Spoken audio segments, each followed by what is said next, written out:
네, 이강민의 잡지사 2월호 5번째 페이지. 요즘 잡지사에서 가장 핫한 분이죠. 잡지사의 한 줄기 빛 광일, 박광일 선생님과 함께합니다. 어서 오십시오. 안녕하세요. 이런 조회수 거물을 제가 건방지게 이렇게 앉아서 맞이해도 되는지 모르겠습니다. 다 잡지사가 만들어주신 공간이라서 제가 뭐 청사초롱이라도 들고 이렇게 종종걸음으로 모셨어야 되는데 결례를 용서하시고요.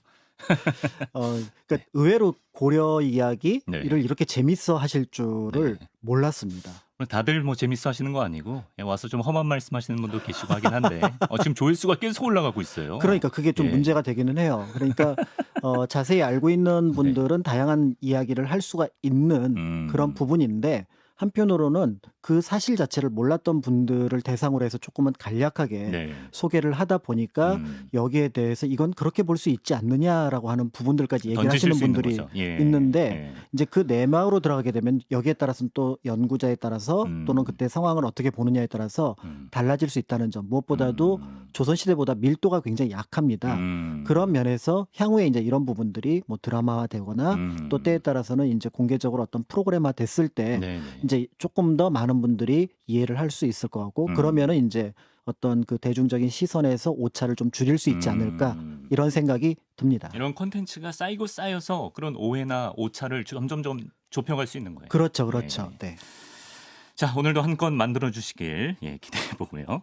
박광일 씨는 혹시 그 어렸을 때 미국 프로레슬링 보셨나요? 어렸을 때는 한국 프로레슬링. 김일 선수 세대신가요? 그렇죠. 그러세요? 그 예. 정도십니까? 뭐 헐크 호건 안 보셨나요? 그 나중에 네. 저기서 저런 양반들이 나오는구나 정도는 봤었는데 네네. 이제 그때보다는 이제 김일성, 그다음에 일본의 이노키, 이노키. 예, 그다음에 이제 우리나라 여건부 뭐 이런 분들과 관련된 그 세대시군요. 네, 그다음에 천규덕 아하. 이런 저는 이제 WWF 더 락이나 오스틴 요 세대인데 그 미국 프로레슬링 보면 배틀로얄 매치라고 있어요. 10수명이 한 번에 링에 떼거지로 올라가서 최후의 1인이 남을 때까지 치고받고 싸우는 그런 매치가 있거든요. 지난주 이 시간이 배틀로얄 매치를 보는 기분이었습니다. 그렇죠. 예. 무신정변 이후 불과 26년 동안 여러 명의 집권자가 교체되고 왕은 폐위가 돼서 척추뼈가 부러져서 죽고 정말 한편의 느와르 영화를 본 느낌이었는데 근데 지난주에 이제 나가시면서 이런 혼란기를 끝낸 누군가가 등장한다. 그렇죠. 이렇게 말씀하고 그냥 가셨잖아요.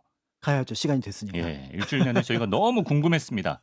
이 혼란기를 종지부를 찍은 그 사람 대체 누군가요? 네, 아마 이름만 들어도 그 사람 할 아하. 최씨 무신 정권의 시작을 알렸던 최충헌입니다. 최충헌. 네, 오늘 그분 이야기를. 그렇죠. 최충헌 하면 이제 드라마 속에 그 어떤 배우 얼굴을 떠올리실 것 같은데요. 네네.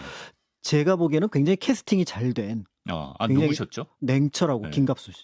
김갑수 배우가 최충헌이었구나. 네, 예. 굉장히 냉철하면서도 또 때에 따라서는 잔인한 모습, 예. 그러면서도 합리적인 선택 예. 이런 것들을 복합적으로 했던 인물이라고 볼 수가 있습니다. 그렇군요. 네. 오늘 최충헌에 대한 이야기 풀어볼 예정이고요. 최충헌의 등장을 이야기하기 전에 잠깐 지난 시간의 기억을 떠올려 보겠습니다. 지난주 무신정권 상편에서 배틀로얄 매치 최후의 1위는 이의민이었거든요. 그 왕의종의 척추뼈를 분지르고 낄낄낄낄 굉장히 좋아했던. 그래서 경대승에게 어떻게 보면 이제 이쁘이고. 목표가 되었던. 네, 타깃이 됐던. 근데 지난주에 뭐 경주 출신 약간 왈패? 뭐 천민 출신이다라고 네, 하셨는데. 어머니가 이제 그 노비 출신이고 아버지는 그냥 그 무슨 소금 장사 이런 것들을 했던 인물이었으니까 네. 무신 정권기의 여러 사람들의 신분을 봐도 이의민보다 낮은 사람은 없습니다. 흑수저네요, 진짜. 더 나아가서 네. 범죄자였다가 매를 맞고 형들은 죽고 자기 혼자 살아났다는 점에서 그 출신 자체가 굉장히 미천했다. 또 때에 따라서 위험한 존재였다라고 볼 수가 있는데요. 네. 그런데 그 시대가 무신 정권기였고 키가 8척이 넘었고 굉장히 용력, 힘이 세다. 8척이면 어느 정도예요? 이게 이제 그때마다 조금씩 다른데 어쨌든 지금으로 보면은 좀 키가 큰 편이니까 한 170, 180 되지 않았을까. 이제 이렇게 보여지는데요. 피지컬이. 예. 네, 그런데 그런 과정인데 이 시대가 무신 정권이고 네. 느와르의 시대고 네. 힘으로 모든 것을 평가받는 시대인데 네. 자연스럽게 전공을 세우다 보니까 눈에 들었고 그러면서 조금씩 어떻게 보면 자기의 입지를 찾아가다가 의종의 죽음을 만들어내는 네. 그런 어떤 장본인이 되기도 하면서 네. 어쨌든 권력의 최정상부의 한 명으로 존재를 했던 거였고 음. 그리고 마지막에 이제 경대승이 죽게 되면서 다시 권력을 차지하게 되는 잡게 되죠. 예. 그러면서 무려 그 이전과는 비교할 수 없는 13년간의 네. 어떤 장기 집권을 하게 되는 모습을 보여줍니다. 근데 그 13년 동안 지난주에 살짝 말씀하신 게 앞선 집권자인 이고, 이희방, 정중부, 경대승보다도 이 이의민이 더 심한 폭정을 일삼았다 이렇게 말씀하셨거든요. 네, 고려사 기록을 여기에다 그대로 옮기면 네. 방송 불가입니다. 그래요? 네, 청소년 관람 불가도 아니고. 그렇죠. 그러니까 네. 텍스트로 얘기를 하기도 어려울 정도인데요. 어쨌든 그 이의민이 보여줬던 것들은 네. 그 무소불위의 권력을 누렸던 그런 존재라고 볼 수가 있습니다. 예. 그런데 그의 권력이 비교적 정중부라든지 이의방에 비해서 네. 길었다는 13년. 것에 네. 조금 뭔가 좀 주안점을 두고 볼 필요가 있는데요. 네. 이게 이제 아까 말씀하셨던 무슨 그 마지막 승자가 남는 예, 그런 배틀로얄. 경쟁의 상황에서 지금 이의민만 남은 겁니다. 그러니까 지난주에 다 죽었어요. 자기들끼리 죽이느라. 그렇다면은 거꾸로 얘기하면은 네. 이의민 치세에는 네. 이의민을 뭔가 압박할 정도로 어떤 그 지위를 위협할 정도의 무인이 존재하지 않았다는 거죠. 체급이 맞는 적수가 없었다. 그렇습니다. 다만 이제 이의민이 어떻게 보면은 최고 집권자가 됐으니까 네. 예를 들어서 뭐 인사권도 담당하고 군권도 담당을 해야 되니까 네. 그러니까 명망 있는 예를 들어 무인을 옆에 두는데 이 사람은 예를 들어 뭐 권력에 대한 의지가 없는 예. 예를 들어 이제 두경승 같은 인물이 포함이 되는데요. 네. 이런 인물들을 제외하고 결국 이의민 옆에는 그 전까지 뭔가 서로 죽고 죽이는 과정을 보여줄 만한 그런 어떤 무인들은 이미 한번 정리가 된 상황입니다. 네. 그렇다면은 거꾸로 얘기하면은 네. 이의민만 사라지면 그러면 어떻게 춘추전국 시대 그 자리는 예. 내 것이 될 수 이의민처럼 있다. 어떻게 보면은 집권을 하기가 용이한 거죠. 차기 대권 주자가 오히려 더 많이 생길 수 있는. 그렇죠. 그러니까 이의민만 없애면 되지만 거꾸로 네. 얘기하면 이의민을 지금 위협할 만한 세력이 없다라는 없어요. 거는 예. 결국은 누군가가 그 시기를 두고 봐야 되는 그런 상황이라고 볼 수가 있는데 예. 또 한편으로 이의민의 집권이 흥미로운 부분들은 굉장히 천한 출신이잖아요. 네네. 그런데 정중부를 제외하고는 대체로 신분이 낮았습니다. 근데 신분이 높은 무인들이 볼 때 마뜩치 않은 거예요. 아니 하는 것도 엉망이고 그다음에 출신도 저 모양인데 그런데 최고 권력을 가지고 있어? 언제까지 그거 두고 봐야 돼? 그렇죠. 그러니까 대부분의 이제 그 뭔가 좀 성분이 좋은 무인들은 네. 참고 있는 거죠. 더 나아가서 성분이 좋은 무인들은 출세도 안 됩니다. 예. 왜냐하면 쟤는 뭐 하자 그러면 여차하면 다시 왕 올리자고 할 것 같은데 경대승 닮았는데 이렇게 이런 사람들은 어떻게 보면 취직도 안 되는 거죠. 네네. 그러니까 그 외곽에서 뭔가 또 한편으로는 부글부글 끓고 있는 야, 우리 같은 엘리트 무인들이 좀 나서야 되는 거 아니야? 라고 하는 그런 어떤 움직임을 배태시킬 수 있는 바탕도 네. 이의민 시절에 만들어졌다. 이런 분위기였습니다. 근데 이 이의민이 자식 농사도 좀 실패했던 것 같습니다. 특히 이제 아들 중에 이지영과 이지광을 가리켜서 백성들이 쌍도자라고 별명을 붙여서 불렀다 그래요. 네. 쌍도자가 무슨 뜻입니까? 쌍칼. 쌍칼. 얘도 칼, 얘도 칼. 여기저기 찌르고 다닌다는. 진짜 막 이렇게 괴롭히고 다녔어요? 그런 것 같아요. 뭐 쌍칼 형님도 아니고 뭐야? 그러니까 예. 외칼 합치니까 쌍칼이 되는 거죠. 그러니까 되게 안 좋은 오명인 네, 거죠, 이거는. 그러니까 이지영, 예. 그다음에 이제 이지광 이 두 명인데 네. 이들 말고도 이제 형제들이 그러니까 아들들이 여럿 있었는데 이 둘이 제일 문제였던 것 같아요. 그래서 얘네 둘을 이제 아울러서 쌍도자. 저놈들은 칼 같은 놈들. 아유, 쌍도자들. 그렇죠. 쌍도자들. 예, 칼놈 뭐 이렇게 불렀겠죠. 예. 이제 이런 상황이었고 아까 말씀하셨던 부분은 잠깐 수정을 해야 되는 게 네. 아들 농사를 잘못 지었다라고 네. 얘기를 하지만 네. 저는 콩 심은 데 콩 나고 팥 심은 데 팥 난다. 그대로 나왔다. 네, 인풋이 그냥 아웃풋이 됐어요. 큰 차이 없지 않나 이런 생각이 들긴 합니다. 예, 부전자전이었다. 가끔은 이제 청출어람 그 아버지보다 더 했다. 뛰어넘었다.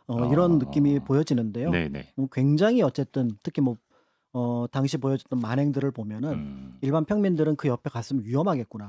여성들은 굉장히 위험하겠구나. 이런 생각을 할 수 있었던 인물이라고 보시면 될 것 같습니다. 아들들이 아나무인으로 이렇게 설치고 다닐 정도로 이의민의 시대였다는 것인데 이런 상황에서 굉장히 특이한 일이 벌어집니다, 여러분. 왜 지난 시간에는 그 수염에 불지른 행동이 가져온 나비 효과라든지 뺨 한 대가 불러온 사륙의 시대 이런 얘기를 저희가 했었는데 이제는 하다 비둘기 때문에 권력이 교체되는 일이 생긴다고. 그렇습니다. 아니 뭐예요? 비둘기 강탈 사건?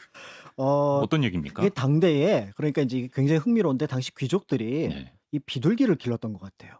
비둘기를. 예. 그래서 네. 누군가 친구한테 연락을 할 때 네. 비둘기 다리에다가 쪽지 묶어갖고 네. 퓨웅 하고 날리는 거죠. 그게 실제로 되는 거군요. 전서구. 전서구? 네. 그래서 이제 우리가 알고 있는 우편을 처음 전달했던 게 이제 그 비둘기가 그 역할을 예, 하거든요. 우리도 그걸 했었구나. 회귀 본능이 굉장히 강합니다. 예. 그러니까 이거를 했는데 네. 이제 이러려면 굉장히 훈련도 시켜야 되고 예. 또 이제 몇 년 이렇게 하다 보면 굉장히 애착이 되잖아요. 그렇죠. 그런데 어느 날 이 비둘기가 네. 잘못 네. 이지영 집으로 들어갔던 것 같아요. 누구 비둘기가? 최충수라는 사람의 최충수? 최충헌이랑 관계 있나요? 동생입니다. 아, 최충헌의 동생 최충수가 기르던 반려 비둘기가 네. 이지영, 아까 그 쌍도자? 그렇죠. 쌍도자 중 한 명인 이지영의 집으로 들어갔다? 그렇죠. 예. 그러니까 이제 수소문을 했는데 네. 비둘기 날아간 방향을 보니까 네. 저 집인 거예요. 그래서 문을 뚝뚝 두들기면서 예. 듣자 하니 네. 여기에 비둘기 한 마리가 들어왔다는데 그 네. 비둘기가 제 겁니다. 네. 그럴 수 있잖아요. 그렇죠. 예. 그랬더니 공손했겠죠. 네. 굉장히 지금 권력자의 그렇죠. 집이니까. 그렇죠. 예. 그런데 이제 이지영이 버럭 화를 낸 겁니다. 어? 감히 네. 우리 집에 네. 비둘기를 찾으러 와? 왜요? 대장군의 권위가 있지. 들어가면 우리 거지. 뭐 이런 톤이었던 것 같아요. 그래요? 예. 그러니까 이제 최충수가 항의를 했겠죠. 아니 그래도 네. 내 비둘기인데 네. 두들겨 맞고 쫓겨납니다. 최충수가요? 네. 그러니까 최충헌, 최충수 집안도 괜찮은 집안 아니에요? 굉장한 굉장한 집안. 최충헌, 최충수의 네. 아버지, 할아버지, 그다음에 네. 최충헌 기준으로는 장인어른까지가 전부 다 무신의 최고 직급이라고 하는 상장군을 네. 역임했던 인물이니까 최고 무신 집안이에요. 그런데 그 집안 아들을 두들겨 팼다고요? 쌍도자가? 그렇죠. 뭐 눈에 안 보이는 거죠. 지금 쟤네들이 뭐야? 왜냐면 그 최충헌과 비슷한 처지에 있는 장군들이 여럿 있었습니다. 그러니까 쫓겨나니까 너무 억울하잖아요. 이게 지금 뭔가 권력에 대한 뭐 어떤 저항이라든지 뭐 이런 얘기가 아니라 내 물건 찾으러 갔는데 그것도 다른 것도 아니고 금은도 아니고 비둘기인데 지가 길러봤자 기를 수 있겠어 뭐 이런 생각을 하고 갔을 텐데 이제 형한테 얘기를 하는 겁니다. 최충헌한테 가만둘 거예요. 가만둘 거예요. 근데 사실은 이제 이 얘기를 듣고 있던 최충헌도 형도 어느 정도 불만을 갖고 있었던 거죠. 왜냐하면 아까 말씀드렸던 엘리트 무인들의 불만을 계속 들어왔었고 본인 자체가 그러니까 취직은 했는데 진급이 안 돼요. 벌써 무인 생활을 20년을 했는데 뭐 하층면 저기 예전에 바라보지도 않던 애들이 뭐 상장군, 대장군 하고 있는데 자기는 아무것도 아니거든요. 섭장군이라고 하는 굉장히 중간 정도의 지위에 있었습니다. 그러니까 불만을 가지고 있었고 이왕 일이 터진 거 한번 보자 라고 해서 디데이를 잡게 되고요. 그리고 뭐 디데이라면 처단? 그렇죠. 누굴요? 이의민을 아니면 이지영? 이의민을. 왜냐하면 이지영, 이지광은 큰 의미 없습니다. 그러니까 먼저 이의민을 처단하자. 그래서 이의민이 이제 어느 날인가 별장으로 가는 날 매복을 두었다가 결국은 이제 한 13년 정도 지나니까 느슨해진 거죠. 주변 방비나 그렇죠. 이런 것들이 아니 감히 누구한테 그러니까 사람들이 다 그럴 거 아니에요. 이지영한테 누가 이의민한테 누가 덤비겠어. 이런 생각을 하고 있는데 그때 기습을 해서 죽입니다. 기어코. 네, 그리고 그때를 이제 디데이로 정한 게 아들들이 전부 다 외방에 나가 있을 때, 다른 지역으로 나가 있을 때 공격을 하니까 즉각적인 병력 이동이 되지 않는 거예요. 그런데 내부의 인심이 아까 말씀드렸던 것처럼 이의민 다음에 그거를 보조할 만한 강력한 세력을 가진 인물이 없었던 거예요. 예, 없어요. 그러니까 갑자기 권력의 공백이 생기니까 사람들이 어디로 가야 되지? 라고 하는데 결국은 최충헌이라는 사람이 죽였잖아요. 그리고 그가 굉장한 명문가의 무인이라는 점을 염두에 둔다면 그리고 또 최충헌이 정치를 굉장히 잘해서 이의민하고 힘겨루기를 해서 힘이 더 셌다고 알려진 두경승이라는 사람을 앞에 세웁니다. 이 두경승이 굉장히 명망이 좋았던 인물이고 이의민이 그 옆에 두었던 인물은 이 사람이 권력력이 없었던 인물이에요. 그러니까 그 옆에 두었는데 그 사람을 이제 같이 어떻게 보면 정권에 참여를 시키니까 반 이의민 세력 소수를 제외하고는 거의 대부분 여기에 이제 모이게 되는 거죠. 친 이의민 세력을 제외하고는. 그러니까 이제 밖에 이지영, 이조광이 우리 아버지 죽었네. 이러면 병력을 들고 와야 되는데 살려주실래요? 라고 얘기를 하니까 일단 와봐. 쌍도자가 살려달라 그랬어요? 근데 다 죽여버립니다. 그러면서 13년 이의민 정권이 어떤 의미에서 보면은 이제 최충헌이 좀 준비를 잘했다고는 하지만 굉장히 허무하게 마감을 합니다. 무신 시대는 진짜 얄짤없어요. 일단 다 죽이고 봅니다. 아니 그런데 제가 갑자기 약간 상상력을 좀 발휘해서 그 비둘기를 혹시 그 최씨 집안에서 일부러 약간 보낸 거 아닐까요? 그렇진 않았던 것 구실을 같아요. 만들려고. 그렇진 않았던 것 아, 같아요. 그래요? 이제 진짜 비둘기가 네, 우연히 네, 어, 우연히 이제 그 날아갔고 많은 집 중에 하필 쌍도자의 집으로 집이 여러 채였나 보다. 다주택자였다. 예. 이게 과언이 아니네요. 진짜 비둘기 경로 이탈 사고 때문에 권력자가 바뀌었다는 게. 그렇죠. 우리 예. 역사에서 굉장히 동물로 인해서 권력이 바뀐 사례는 제가 알고 있기로는 없습니다. 동물과 관련된 에피소드는 많은데 그런 거 나중에 좀 해주세요. 네, 동물과 관련해서 에피소드 굉장히 많죠. 그런데 이 동물이 최고 권력자, 특히 정권의 어떤 변화를 네. 가져온 사례는 굉장히 드물었다라고 볼 수가 있어서 네. 이 최충수, 이의민, 이지영의 비둘기 사건은 네, 네. 흥미롭습니다. 비둘기 사건. 잠깐 다른 얘기긴 한데 제가 재밌는 거 하나 알려드릴까요? 비둘기가 공룡이랍니다. 저희 이제 고생물학자가 요새 나와서 네. 공룡 얘기를 해주는데 비둘기가 뭐 공룡의 뭐 후손 이런 것도 아니고 새들은 다 공룡이래요. 모르셨죠? 몰랐어요. 네, 비둘기 공룡이에요. 체온이 근데 얘는 항온이고 얘는 그거 잡지사 구독하시면 다 해결할 수 있습니다. 네, 좀 정주행 좀 하세요. 네, 비둘기는 공룡입니다. 네, 어제편 보세요. 어제편. 네, 알겠습니다. 네. 자, 이렇게 해서 비둘기 경로 이탈 사고로 인해서 최충원 정권이 시작이 되는데 근데 무신 정권은 역시 대단합니다. 최충원 정권이 시작될 때도 또 한바탕 숙청이 일어난다고요. 네, 뭐 짐작하시겠지만 권력은 부자 간에도 나눌 수가 없는데 형제 간에 나눌 수 없잖아요. 네. 그래서 결국은 이제 최충수하고 최충원하고 약간의 이제 실랑이가 벌어집니다. 네네. 그런데 이제 최충원이 왕의 이제 선열을 자기 부인으로 삼거든요. 네. 그러니까 최충수는 그러면은 나의 딸을 황태자비로 넣을까? 그 황비로 그 태자비로 넣을까? 이렇게 얘기를 했던 거죠. 네네. 이 얘기는 뭐냐면 형하고 권력을 같이 가겠다는 거예요. 이게 되나? 이놈 봐라. 네. 그래서 결국은 또 최충수를 공격하는데 1000명을 형이 동생을? 네. 네. 1000명의 병력을 동원해서 네. 최충수가 행차를 했을 때 그 행차를 기습을 해서 최충수를 제거합니다. 쌍도자들도 자기들끼리는 안 싸웠잖아요. 근데 최충원, 최충수는 그걸 해내네. 왜냐하면 서로 어쨌든 지금 이의민이라는 권력자가 있으니까 그러니까 최충원이 볼 때 이 동생하고는 어떻게 보면 권력을 할 수 없다. 그리고 이제 그의 어떤 동조했던 인물들도 하나 둘씩 어떻게 보면 이제 숙청이 되면서 결국은 최충원 같은 경우는 굉장한 어떤 권력을 갖게 되는데요. 그러면서 이제 최충원의 그 취미 이자 장기가 바로 뭐냐면 왕 바꾸기. 왕 바꾸기? 네. 본인은 왕을 할 생각이 없습니다.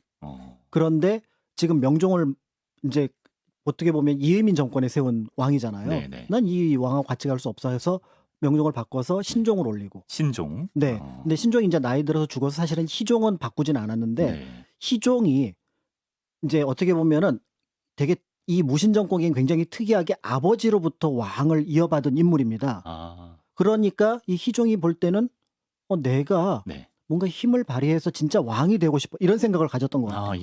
그래서 어느 날은 최충원이 이제 비무장으로 궁궐에 입궁을 했을 때 궁궐문을 닫고 암살 시도를 합니다. 최충원이 죽을 뻔했어요.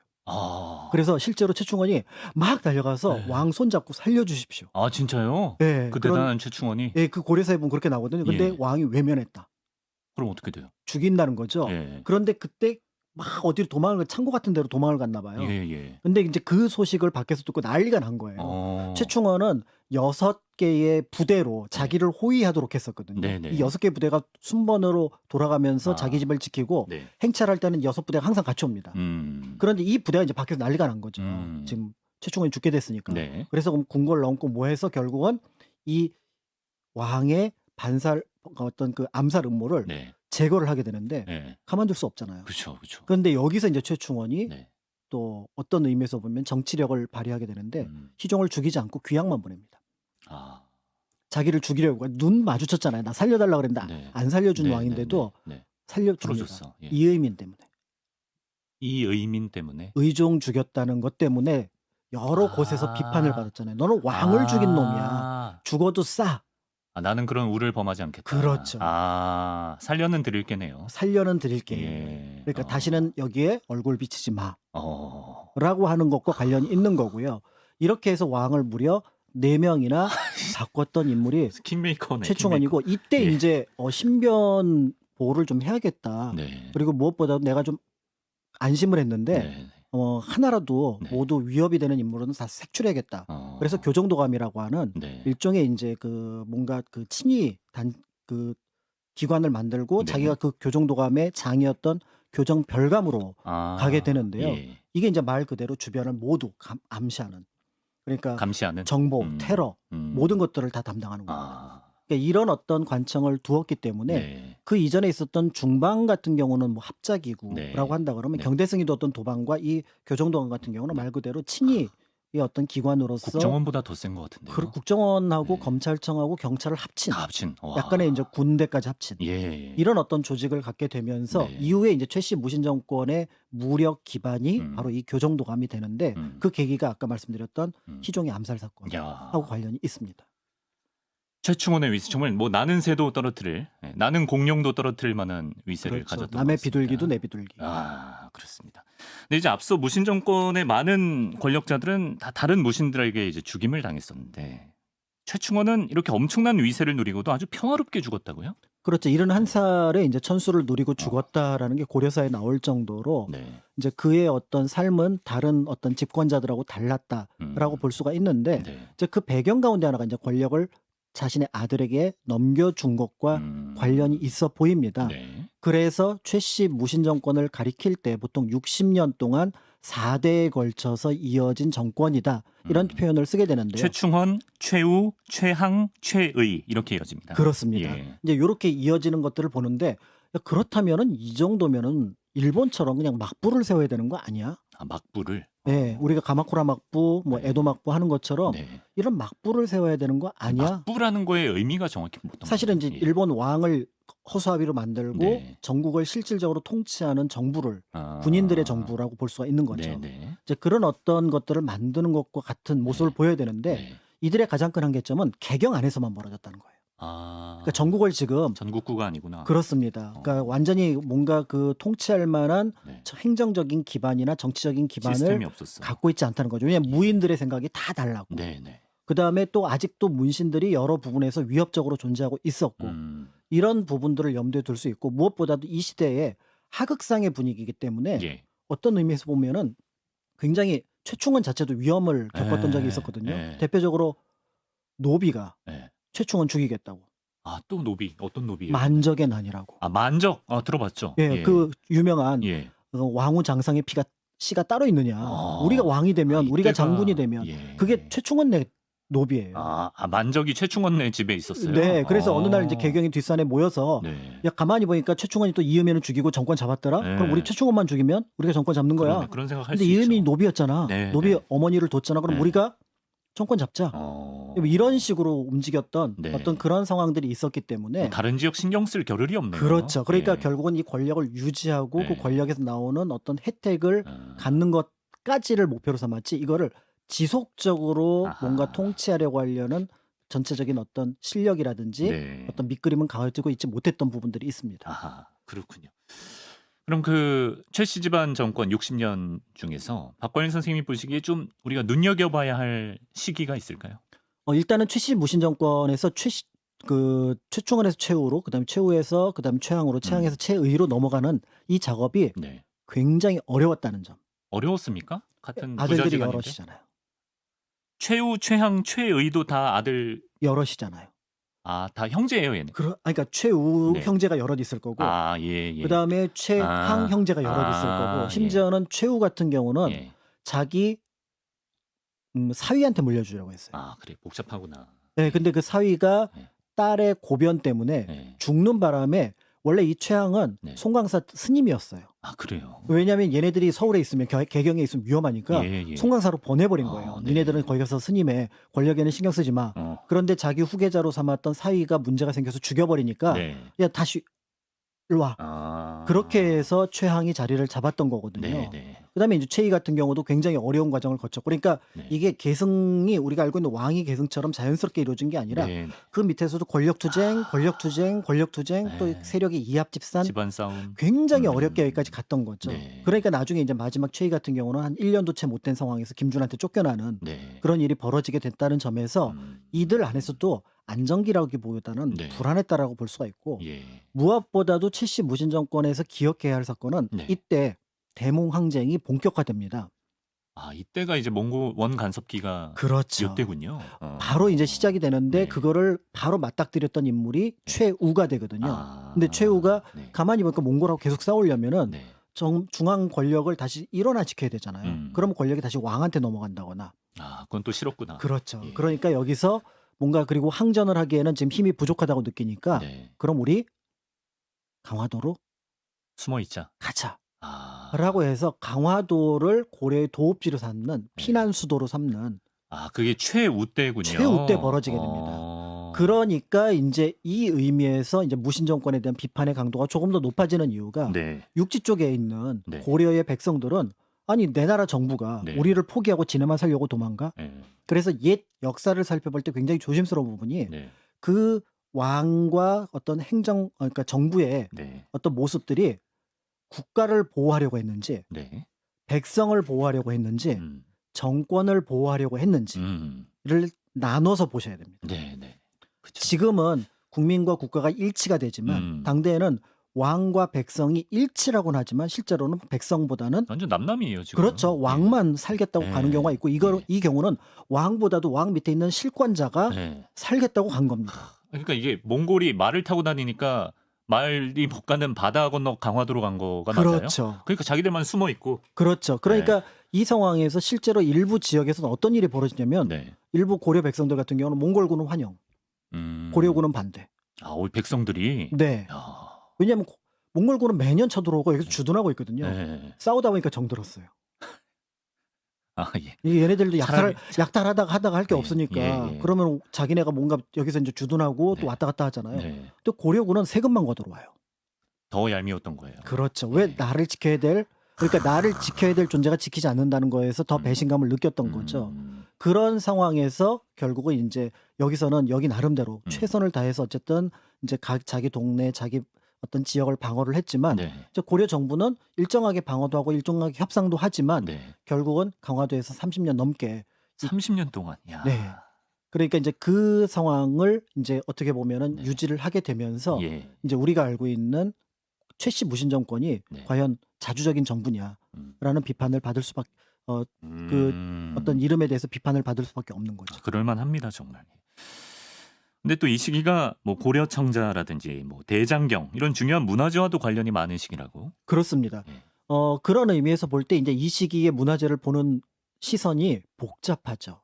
일단은 이제 대장경 같은 경우는 네. 거란의 침이 그러니까 때 이제 처음에 대장경을 하나 만들었는데 네. 이게 몽골 침입 때 불에 타거든요. 네. 그런데 이제 부처님의 힘으로 거란을 한번 몰아낸 적이 있잖아요. 네네. 이제 본인들이 느끼기에는 그런 부분들이 있었으니까 예. 그럼 다시 한번 부처님의 힘으로 대장경을 만들자. 다시 만들자. 그래서 강화도 선원사를 중심으로 해서 분사 대장도감을 진주라든지 그다음에 이제 지금의 김천이라든지 이런 곳에다가 만들자.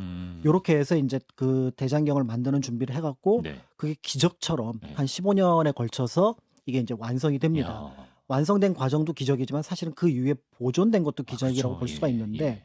어쨌든 이것을 만들었다는 점은 굉장한 비용과 노동이 들어갔는데 네. 사실은 이게 개경이 아니라 네. 강화도에서 했다는 점. 강화도에서. 그러니까 이 부분이 네. 어떻게 봐야 되지? 이 문화재가 완성된 건 정말 자랑스러운데 네. 이 문화재를 만드는 과정에서 백성들은 어떤 피해를 입었을까? 그러니까 이 두 개의 시선이 공존하는. 그러니까 어느 한쪽에 강화도에서 만들어졌다는 건 최우의 주도로 만들어졌다. 그렇죠. 최후의 주도. 이건 진짜 아이러니하네요. 대장도감을 중심으로 해서 네. 분사 대장도감을 설치했다. 이제 이것도 논의가 굉장히 이 시기의 사료에 따라서 조금 나눠져서 대장도감과 분사 대장도감을 네, 네. 서로 하나로 보기도 하지만 네. 아무튼 이런 과정을 거쳐서 실제로 이게 대장경이 판각된 거는 네. 일단 여러 곳이 있지만 확실한 곳은 경상남도 남해에서 네. 남해군에서 네. 판각을 했거든요. 그러니까 판각을 해서 서울로 또 개경으로 강화도로 옮긴 거예요. 이런 과정이었고. 저는 뭐 그냥 무태에 있는 평범한 스님들이 뭐 불심으로 이겨보자 해서 이렇게 자발적으로 만든 줄 알았는데 불가능합니다. 강화도에 숨어있던 그 윗사람들이 백성들을 각 위한답시고. 지역의 비용을 어쨌든 그 지역에서 착출하거나 지원해서 만들지 않으면 이게 이거 좀 아이러니하네요. 1000년이 지나도록 뒤틀어지지 않는다는 거는 굉장한 품질이고요. 네. 무엇보다도 오탈자가 현재까지 한 1000만 자 가까운 글자에서 네. 100개 남짓밖에 발견이 안 됐어요. 지금 저희 잡지사 원고에도 지금 오자가 하루에 평균 한 5개는 있거든요. 그렇죠. 예. 그러니까 이제 그럴 정도로 공력을 들여서 만들었다는 점에서 네. 그리고 글씨체가 모두 일치하는데 그거는 사전에 맞췄다는 얘기예요. 네. 이런 어떤 체계적인 것들을 갖췄다는 점에서 우리 문화재로서 세계에 내놓을 수 있는 네. 자랑스러운 것이긴 하지만 그 시대상을 놓고 보면은 또 복잡한 부분이 있고요. 아. 그다음에 얼마 전에 네. 이제 청자 하나가 발견이 됐는데 얼마 전에. 예. 물론 이제 그전에도 발견됐지만 최근에 네. 이 뒤에 딱 보니까 한 10년 전인데 뒤에 흥령부라고 적혀 있는 거예요. 그게 뭐예요? 이 흥령부가 뭐냐면 네. 최충원의 자기 소속입니다. 최충원이 아. 관청 하나를 자기를 포함하는 관청을 만들어요. 궁궐 같은 걸 만드는 거예요. 예. 그 궁궐로 납품하는 거예요. 그러니까 최충원 거다. 최씨지만 거다. 그렇죠. 그쪽으로 아. 납품했던. 예. 그러니까 물론 궁궐에도 납품했던 게 있지만 예. 강진에서부터 납품을 네. 강화도로 했던 거죠. 아.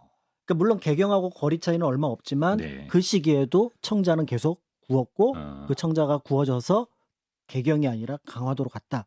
이 생각을 하게 되면은 최씨 무신 정권에 대해서 아, 이들은 어떤 존재인가라는 것들을 야. 다시 한번 해서 더 이상 지역에서 무신들의 반란은 없었다고 하지만 이 나라의 혼란스러움은 극에 달했구나. 밖에는 지금 몽골의 전쟁, 안에서는 백성들의 어려움, 네. 그런 가운데서도 이 무신 정권은 자신들의 권력을 유지하기 위해서 아까 말씀드렸던 최후로 막 문객들 모이고 네. 또 제 불러와서 그러면 최항이 한번 권력 잡아보고 네. 이런 과정들을 거쳤다고 생각을 하면은 안정기라고 하는 느낌보다는 그냥 또 무신 정권의 또 다른 모습 이렇게 보시는 게 좋을 것 같습니다. 그러네요. 만약에 그 청자 이런 걸 제가 언제 박물관 같은 데서 보게 된다면 또 마음이 좀 남다를 것 같습니다. 네, 물론 예. 이제 그 시대에 만든 청자도 있고 네. 그 이전에 만든 청자도 네, 있습니다. 네. 최고 상품은 무신 정권 이전에 만든 게 최고의 상품. 1등급이다. 네라고 보시면 됩니다. 알겠습니다. 몽골과의 전쟁편 지금 조회수가 굉장히 잘 나오는 저희의 대표작인데 지금 여기 영상 위에 링크 걸려 있죠? 예, 여기 들어가시면 또 복습하실 수 있습니다. 자, 그래서 무신 정권은 언제 어떻게 끝나게 되나요, 선생님? 결국은 무신 정권도 이제 그 천민 출신의 정권이었던 그 천민 출신의 장군이었던 김준. 그다음에 또 그와 비슷한 임현 임유무가 이제 정권을 잡게 되는데요. 네. 이제 김준이 정권을 잡게 되고 이제 임현 임유무가 정권을 잡게 되는 그 시기에 무신 정권이 좀 느슨해집니다. 이때 이제 고려의 그때 왕이었던 고종이 네. 육지로 가자. 아, 항복을 하더라도 육지로 가자. 이게 뭐냐. 네네. 이제 이런 얘기를 했던 부분이 있는 거죠. 네, 이거는 네. 각 지역에서 벌써 30년, 40년 가까운 압박을 받아왔던 정부의 어떤 정책 담당자로서의 모습이라고 볼 수가 있고. 그리고 그 고종의 아들이 쿠빌라이 칸을 만난 거고. 그렇죠. 또 한편으로는 현재 아직까지 남아있는 그 무신의 끄트머리, 네. 임현, 임유무 이런 어떤 사람들의 압박을 왕이 피하고 싶은 거예요. 그러니까 어떤 복합적인 요소를 통해서 결국은 뭔가 지금 몽골하고 화의를 해야겠다. 그러니까 화의지만 항복의 모습에 가까운 모습이라고 볼 수가 있고요. 네. 그런 과정에서 이제 원종이 그 고종이 태자를 보냈는데 네. 그 태자가 이제 나중에 가서 아릭부케를 만나야 되나? 쿠빌라이 만나야 되나? 이거 어디서 많이 본 장면인데. 이라고 하면서 결국 이제 쿠빌라이로 가게 되면서 그러면서 이제 그때 고종이 죽고 이제 그 태자가 원종으로 즉위하고 다시 한 10여 년을 강화도에 있다가 네. 그 다음에 이제 개경으로 이 무신 정권이 완전히 끝나게 되면서 네. 환도를 하게 되면서 네. 1170년부터 1270년까지 100년 동안의 100년이에요. 무신 정권이 종말을 하게 됩니다. 정말 숨막히는 100년. 가장 치열했던 이제 한반도 역사에서 100년이 아닌가 싶습니다. 그렇죠. 가장 예. 참혹했던 100년이라고 볼 수가 있고요. 다만 이제 이 시기에 대해서 대체로 부정적이지만 네. 긍정적인 면도 볼 수가 있는 게 그래요? 역사 변호사. 예. 긍정적이라고 하는 거는 의도한 건 아닌데 네. 결과에 있어서 이제 하층민들이 새롭게 뭔가 이제 새로운 어떤 상층으로 올라올 수 있는 그 전에 굉장히 단단했던 몇몇 가문들의 정치가 네. 종말을 고합니다. 네. 그러면서 이제 새로운 가문들도 들어오고 그리고 이제 신분을 보는 눈이 네. 예전에 비해서 견고하지가 않아요. 예전에 뭐 이의민도 있고 또 누구도 있는데 네. 뭐 이 정도면은 괜찮지 않아? 라고 하면서 새로운 세력들이 어떻게 보면은 그 포진할 수 있는 네. 방법들이 만들어지고 더 나아가서 네. 문신이든 네. 무신이든 네. 이 사람들은 현실을 몰라. 우리 사회 현실을 몰라. 네. 우리가 어떻게 힘들게 살고 있는데 네. 라고 했던 지방의 중소지주들. 네. 네. 그러니까 지방의 중소지주들이 제일 힘들잖아요. 예, 그렇죠. 이 중소지주들이 그래 내 자식은 똑바로 교육시키자. 근데 요즘에 예전하고 다르게 서울로 올려보내면 네. 취직 가능하대. 예. 이들이 이제 사대부입니다. 사대부. 그러니까 귀족과는 조금 성향이 다른 새로운 지식층이 만들어지고 새로운 어떤 그 집권자가 될 수 있는 여러 신분들이 섞이는 과정 속에서 한반도가 한번 들썩 그러니까 신분이 막 딱딱했던 것들이 한번 들썩하는 그런 그런 장면이 분위기는 좀 저기 조선 시대에도 좀 이어졌으면 좋았을 그렇죠. 텐데. 그런데 이제 안정기로 들어가면은 예. 또 그거를 정비하는 과정들을 거치기 때문에 네. 역사에서 이 안정기라고 하는 것은 역설적으로 안정기에 어려운 사람들은 힘들거든요. 아, 그러니까 이 부분을 이제 같이 살펴보시면 네. 역사의 아이러니입니다. 그래서 그럼 혼란기가 좋냐? 그건 또 그거 아니죠. 보통의 사람들 그게 이제 소수냐 다수냐에 따라 달라지긴 하지만 네. 또 혼란기는 네. 이제 기회라는 점에서는 어려운 사람들 또 하층민들에게 유리하지만 또 기존에 있는 사람들은 어려운 부분들이 있거든요. 그러니까 이 부분을 잘 매끄럽게 해나가는 것들. 네. 이제 이거를 보통 이제 굉장히 어려운 말로 굉장히 어렵습니까? 개혁이라고 합니다. 개혁. 그래서 개혁이 어려워요. 그러니까 차라리 혁명은 쉬운데 네. 뒤집는 건 쉬운데 네. 이거를 계속 밸런스를 맞춰가면서 뭔가 지금 어려운 사람은 조금 더 올려주고 네. 그다음에 기존에 어떤 좀 공고했던 부분들은 좀 누그러뜨리고 네. 또 새로운 질서를 만들고 네. 이 작업을 하는데 그래서 개혁이 혁명은 차라리 쉬운데 앞에 고칠 게자가 들어가니까 그렇죠. 그 고치는 게 어렵다. 그렇습니다. 그래서 개혁보다 혁명이 어렵습니다. 혁명보다 개혁이 혁명보다 어렵습니다. 개혁이 어렵습니다. 마지막에 잘 나가시다가 예. 그러니까 가장 이제 중요한 말을 그런 바꿔 면에서 말하시네. 볼 때 예. 이 시대는 일종의 그 혁명은 아니지만 혁명과 같은 그런 모습을 보여줬던 점에서 향후에 이제 새로운 시대를 예측할 수 있는 네. 그런 어떤 시기였다라고 볼 수가 있습니다.